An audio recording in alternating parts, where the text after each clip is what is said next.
First, it was some 9-picture contract, and decide you don't want to do them anymore. You're afforded the opportunity to take a step back and recalibrate when you have a giant contract. Chris Evans is finally exposing the truth behind his Marvel exit. After Disney locked him into a brutal 9-film contract, stripped his freedom, and muzzled his opinions, the so-called Captain America had enough. They ghosted him when he stopped playing along, so he walked away to save himself. It kept coming back my way. I said no a few times, and it kept coming back, and I talked to a few people in my life, family and friends, and... Chris Evans is finally saying out loud what Marvel and Disney spent years trying to bury. For the first time, we're hearing the real reason Captain America himself walked away from the billion-dollar Avengers machine, and it has nothing to do with spandex or being tired of lifting Thor's hammer. Evans straight up admitted it. He turned down Captain America multiple times, not because he was scared of the role, but because he saw Disney's trap from a mile away. When you have a giant contract, if all of a sudden you're not responding well, too bad. You got to suit up again. That was scary. A brutal 9-picture contract that basically owned him for the next decade. You heard that right. 10 years of your life locked down under Mickey Mouse's dictatorship. His exact words? You gotta suit up again whether you're okay or not. That's not a superhero gig. That's basically a corporate hostage situation wrapped in a red, white, and blue flag. It's kind of clicking to me in the way of looking at it is, whatever you're scared of, push yourself into it. And it's not like this is some isolated thing. Disney has a formula. They squeeze every drop of box office gold from their actors, plaster their faces on lunchboxes, shampoo bottles, and cereal boxes, and then quietly toss them aside when they're no longer useful. They tried to ghost Chris Evans the same way. The same guy who carried their entire franchise for a decade. It's funny how the second you're done making them money, you basically vanish from the posters, the interviews, even the storylines. That's Disney's loyalty for you. Remember when Chris Evans said, "I'm not trying to get too lost in the American side of it. This isn't a flag-waving movie. It is red, white, and blue, but it just so happens that the character was created in America during wartime, when there was a common enemy, even though it is Captain America." I've said before in interviews, it feels more like he should just be called Captain Good. Yeah, I was scared. Because at first it was some 9-picture contract, and... What's wild is that Chris Evans never even wanted this superhero nonsense in the first place. You know how they love to tell the rags to riches Marvel story? Yeah, that wasn't Evans. He wasn't some fanboy dreaming of wearing a cape. He wanted indie films, theater roles, actual acting, not protein shakes and green screens. But Marvel sold him this fake destiny, dressed it up as a once-in-a-lifetime opportunity, and trapped him in it. It's a big decision to make. If the first film does well, and if there's a big shift in lifestyle, there's no opportunity to retreat. Guess what? You gotta work again in 3 months, so figure it out. Let's talk about that transformation they all brag about. You remember the scene in Captain America? The first Avenger where Steve Rogers steps out of that pod, all jacked and shiny like an action figure? Everyone was drooling over the six-pack, but no one talks about the fact Evans was so physically drained from filming that scene, he literally slept for 3 straight days afterward. That's not movie magic. That's Disney-level body abuse with a side of rice and chicken so bland it probably had less flavor than the MCU's Phase 4. And Disney didn't just own his body. They owned his whole identity. And it was brutal. The tricky part was eating. Just bland, naked pieces of chicken and rice, and you're just so full. It's a pretty uncomfortable feeling. When he signed that contract, he wasn't just agreeing to make movies. He was agreeing to live as Captain America 24/7. No room for personal opinions, no room for actual human flaws, and definitely no room to publicly struggle with mental health. First time he put the suit on, he straight up called it terrifying. And not because the suit was uncomfortable, because the role was basically eating his freedom alive. The first time I put the suit on, I was still a little apprehensive about the job. It was kind of like, oh man, what have I got myself into? Public persona control? Don't even get me started. Evans couldn't sneeze without someone at Disney HQ drafting an apology statement. No controversial takes, no political comments, and for the love of Mickey, no deviation from their global-friendly, corporate-safe image. They wanted him clean-cut, all-American, and mute on real issues. Meanwhile, behind the scenes, the guy was suffocating. People close to me were treating me with kid gloves. Right. You know what I mean? I was so apprehensive about taking the job. One of the standard questions was, "Hey, you doing? You okay? You okay? You all right?" But here's where it gets good. Evans didn't just roll over and play good little Marvel soldier. He outsmarted them.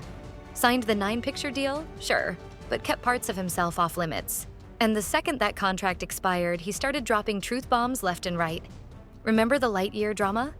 Is this possibly the last time that you're Captain America? It is. My contract is up. When people lost their minds over 2 women sharing a quick kiss in a Pixar movie, most Disney actors would have hidden behind PR-approved statements. Evans? Nah. He torched the haters. Those people are idiots. They'll die off like dinosaurs. His words, not mine. That's how you know the Disney leash finally snapped. The real truth is those people are idiots. Those people die off like dinosaurs. Lightyear got banned in 14 countries. Disney lost $16 million, and Evans couldn't care less. He finally had his voice back. He pivoted fast, too. Indie films like Pain Hustlers, building his civic platform a starting point, choosing roles where Disney no longer controls what he can say or do. And have you noticed? He's nowhere near Avengers Doomsday. That's not a coincidence. That's Disney freezing him out because they couldn't control him anymore. Then there's Jeremy Renner, who went through a real-life near-death experience getting run over by a snowplow, only to have Disney insult him with a pay-cut offer for Hawkeye Season 2. The guy's still recovering, probably has more metal in his body than Iron Man's suit. And their thank you gift is half the paycheck? I won't be limited to just that. But it is a essential part of my life, right? A lot of people know me for a certain type of jobs. And I was pissed about it. His response was legendary, though. What, I'm only half the Jeremy now because I got run over? If nothing else, at least Renner knows how to clap back harder than Mackie delivers lines. But let's address the walking embarrassment in the room, Anthony Mackie. If you're leading. Yeah, it's an embarrassment of riches. Chris Evans made Captain America a symbol of backbone, courage, and sacrifice. Mackie turned him into... what? A PR disaster with zero clue what the role represents. Saying Captain America shouldn't represent America? Are you serious? It's literally in the name, Anthony. The guy makes a press statement so dumb, I swear even the Winter Soldier facepalmed. There's no chance to say, you know what, I gotta take a break. I'd like to go back to Boston, maybe reassess, get my head back on straight. Fans didn't ask for this off-brand dollar store Captain America knockoff. They wanted the real thing. They wanted Evans, who bled for that shield, not Mackie, who's out here giving vague TED Talks on values while disrespecting the legacy with every interview. And now, Disney's scrambling. Phase 5 is falling apart. Mackie's version of Cap isn't connecting with anyone, and the fans? They're still chanting one name, Chris Evans. Because when Disney chewed him up and spat him out, Evans didn't just walk away. He walked away with his dignity intact, something Anthony Mackie clearly left at the casting call. Marvel is having a full-blown identity crisis, and Anthony Mackie is fumbling the shield like he's allergic to legacy. The guy gets handed the most iconic symbol in superhero history and immediately turns it into a PR disaster. Well, I mean, Marvel certainly kind of breaks you into that. But His genius take? He doesn't think America should be part of what Captain America represents. Really? That's like opening a pizza place and saying you're not sure cheese belongs on the menu. 75 years of history, comic books, movies, and actual real-world symbolism flushed down the drain because Mackie decided to turn Cap into a motivational poster with no backbone. And the backlash was instant. Fans didn't waste a second. Boycotts for Brave New World started brewing before the first trailer even dropped. And Marvel, which is already struggling after the Marvels bombed and Quantumania underperformed, is now desperate for damage control. It's sad not to be back with the band, but I'm sure they're going to do something incredible, and I'm sure it's going to be that much harder when it comes out and you feel like you weren't invited to the party. But instead of owning the mess, Mackie's out here fumbling harder than ever with his laughable PR cleanup tour. Suddenly, he's a proud American, and playing Cap is the honor of a lifetime. Yeah, right. That performance is as convincing as his one-liners in Falcon and the Winter Soldier. You know, the show that made people more excited to rewatch old Steve Rogers clips than to support this dollar store version of Captain America. Meanwhile, Chris Evans? The guy didn't just play Cap. He made Captain America the moral anchor of the entire MCU. His portrayal was layered, principled, human, something Mackie clearly can't relate to. Now the internet's in full revolt mode. You scroll through Reddit, Twitter, YouTube, and it's the same question over and over. Where's Steve? Where's the real Cap? Because Mackie's version flopped harder than Marvel's entire Phase 5 lineup. And considering how rough that phase has been, that's saying a lot. The truth's out now, it's your turn to decide whose side you're on. Stay updated. Hit subscribe.